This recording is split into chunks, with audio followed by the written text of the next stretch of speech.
business at places like Sun, which were focused on the Internet's underlying protocols and operating systems.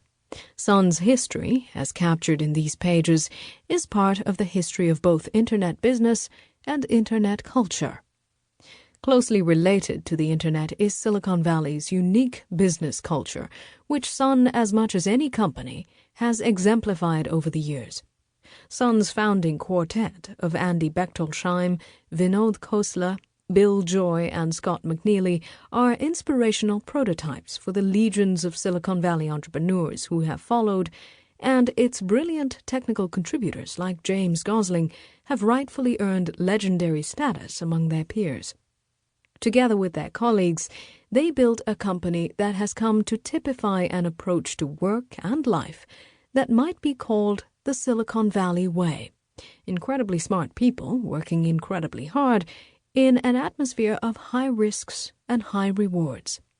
Today, computing is entering yet another phase as organizations look for ways to manage the relationships among the myriad people, computers, software applications, online services, and devices connected to the Internet.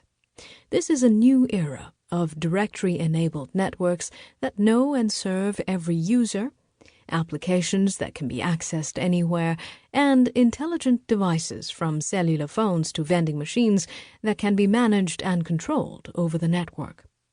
Sun, with new technologies like Java and Ginny, is again playing a prominent role in this next evolution of the network, what we might call ubiquitous computing.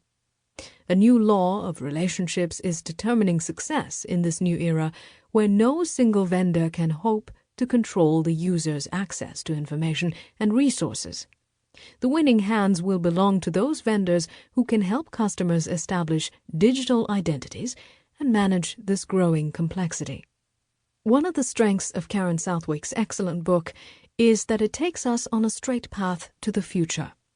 By following the progress of Sun, we can see how far the technology and business of networking has come, where it stands today, and why the future promises new innovations and achievements that will once again amaze us.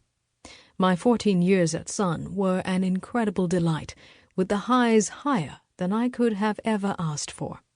I hope you enjoy your Sun experience via this book as much as I enjoyed mine. Dr. Eric Schmidt, Chairman and CEO, Novell Incorporated, Sun Microsystems, 1983 to 1997. Preface. Why High Noon? Who's going to control the future of technology, currently the most influential force for change in business and society? Microsoft is one obvious contender, an alleged monopolist whom the government compares to the Standard Oil of the past. The opposition to Microsoft is now coalescing around one of the most surprising companies in all of technology, Sun Microsystems. From its introduction of the popular Java programming language to last year's deal with America Online and Netscape Communications, Sun continues to deliver breakthroughs in technology and strategy that change the rules of the competitive arena. Sun and its CEO, Scott McNealy, have become serious obstacles to Microsoft's drive for power. High Noon is the first book to explore the modern Sun in depth, to examine the intriguing balance between chaos and genius that led to innovations such as Java. It also presents a vivid portrait of the stubborn, charismatic McNealy as seen through the eyes of friends and enemies, co-workers, and mentors. The Sun CEO, who has long identified Microsoft as his company's biggest enemy, was like a lone prophet shouting in the wilderness for years.